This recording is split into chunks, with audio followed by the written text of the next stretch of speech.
Momzilla breaks down because we won't break the law. Me equals me, MZ equals Momzilla, NB equals nice bride, GM equals my manager. TLDR at the bottom. Okay, so this happened when I was 18. I got a new job at a bridal shop. In this shop, you can wear shoes and buy off the rack, or order. We do alterations and nothing we sell is over $1,800. Now we are appointment-based but we take walk-ins. Now we also sell bridesmaid, prom, quinceanera, and other fancy event dresses. The event. One day a girl walks in with 8 bridesmaids and her mother. I greeted them and asked if they had an appointment. NB. No. Do we need one? Me. We are appointment-based but. MC. Now listen her, you stupid B. This is baby special day and we will be trying on dresses. Me. I understand we do take walk-ins but we are appointment-based. MC. Shut up and help us now. NB. Mom, calm down. Can you pencil us in today?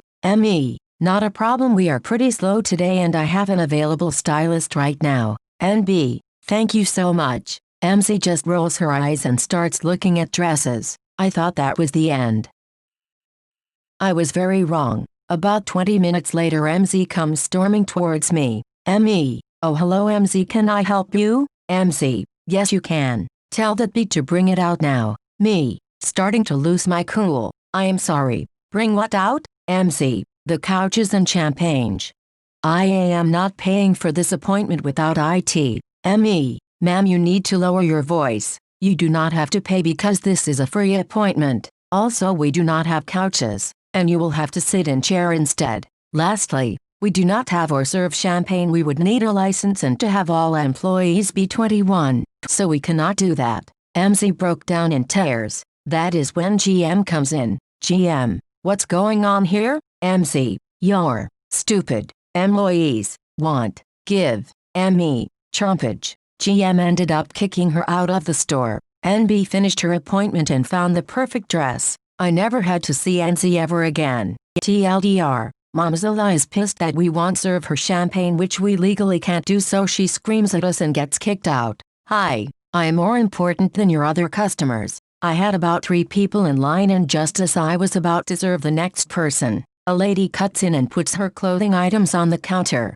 Lady, can I leave these here while I quickly go and look at some other things? Me, they can't be left on the counter but I can put them on hold for you until you're ready. Lady, oh no, I want them now. I just want to quickly look at something over there, but you can start scanning them now so they'll be ready for when I come back. I look at her and then look at the line of customers I have yet to serve. Me, no sorry. I need to serve the customers that are already in line. I honestly can't believe I had to state that out loud to a grown woman. Red or green? I'm blind. My first on-the-books job was at a grocery store. One day we had a regular who was entirely blind, and I helped him shop. He was a good guy, I liked working with him, but I screwed up a few times. We were in produce and he asked about grapes. So I asked, red or green? I immediately was mortified but still was not sure how else to describe them. He tried a few and selected one or the other. I forget which I got him, but I made sure he had the freshest grapes in the darn store.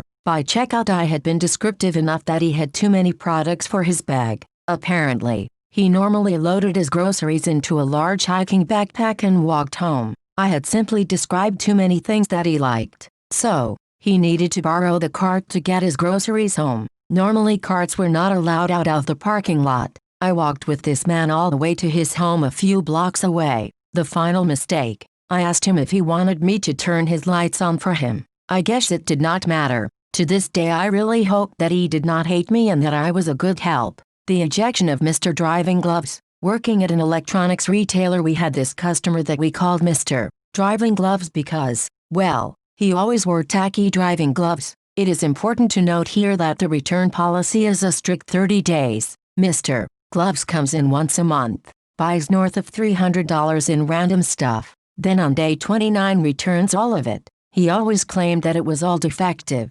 He would literally buy 3 boom boxes at once plus 50 random little things and just return them all. It was messing with our inventory and commissions badly enough that our manager instructed us to never sell him anything again. Anyway, Mr. Driving Gloves comes in for his last time and returns everything. I am obligated to accept this return, and he begins walking around the store piling random things on the counter for roughly 45 minutes. I was particularly annoyed with his shenanigans, so I let him finish before breaking the news. He came to ring out, and with a big smile I explained that because he was screwing up our inventory and commissions, we were never selling him anything again. Of course, he argued that all those things were defective, and I replied that defects happen but not to everything you buy. I made it clear that we were not budging. I'll never forget his final words: "I hope you have a lot of luck in life 'cause you're gonna need IT." Maybe he jinxed it. 10 years later, I have had a lot of luck in life. I have a beautiful wife,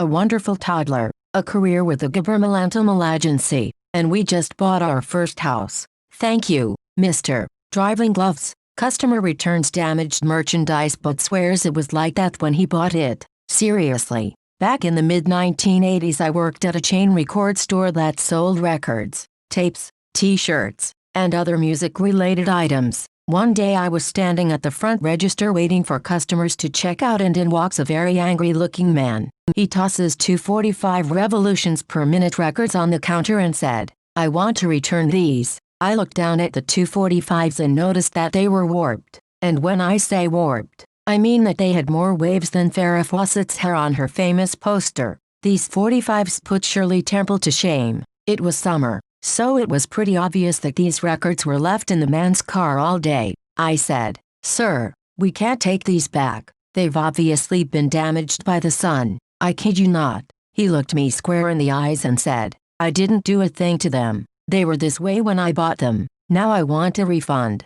Dumbfounded, I asked, "You actually bought them like that?" He had the presence of mind to look embarrassed but recovered quickly and asked to speak to our manager. I called over to Jimmy, the assistant manager on duty, and started to explain the issue. The customer interrupted and said, "I want to return these, but your employee here won't help me." Now Jimmy was an imposing guy with a no-nonsense attitude. I fully expected him to kick this poor, delusional soul out of the store, but he surprised me by saying, "Okay." Honestly, to say I was surprised is an understatement. I was shocked. Jimmy came around the counter to the register, processed the return, and threw the 45s in our return box. He turned to the customer and said, "Will there be anything else, sir?" The customer smiled smugly and replied, "I don't know if I'll be back here anymore if you all hire people like her." Jimmy just smiled and said, "That will be fine, sir. We don't want to deal with any more warped records either."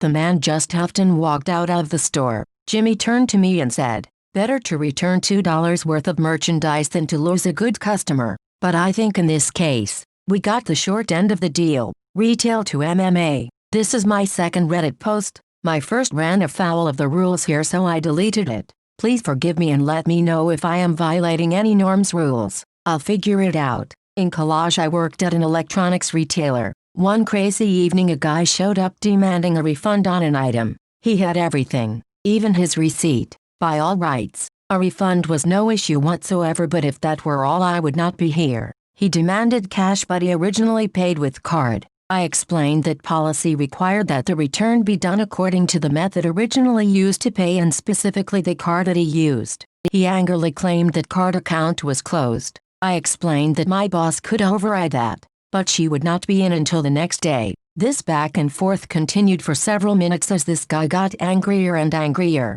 Now it is important to note, this guy is roughly 6 feet 4 inches and easily north of 300 pounds. At this point he produces the card he used, showing that he lied. Whatever, we did the return and he left. This is where it gets crazy. It was 15 minutes past closing by this point and we are anxious to leave. It's just myself and a coworker when we hear this guy screaming obscenities at the sky. My coworker makes what I would consider a mistake. He goes out in front of the store to see what is going on. Almost immediately these two enter the chicken walk that macho people do, squaring up to fight. It is important to note here, although I did not know it at the time, that my coworker was also an MMA fighter. The guy did the dumb bum tackle where he hunches over and charges my coworker, who immediately puts the guy into a guillotine headlock. My coworker handles the guy like a cattleman might handle an ornery calf. There were no blows by my coworker dominated while this guy's wife came screaming out of this truck.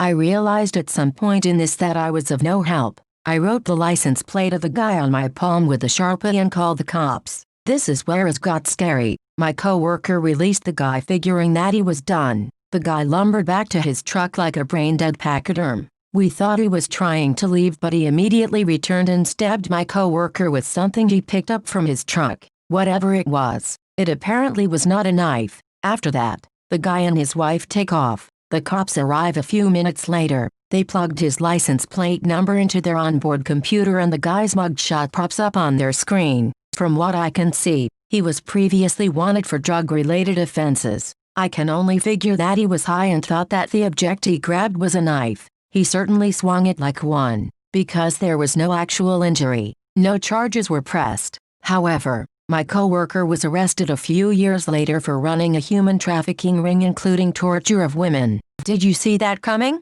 If the admins approve, I may add his name as it is public record and in the news. He will never leave prison. Retail is crazy. Thank you for watching. Daily uploads.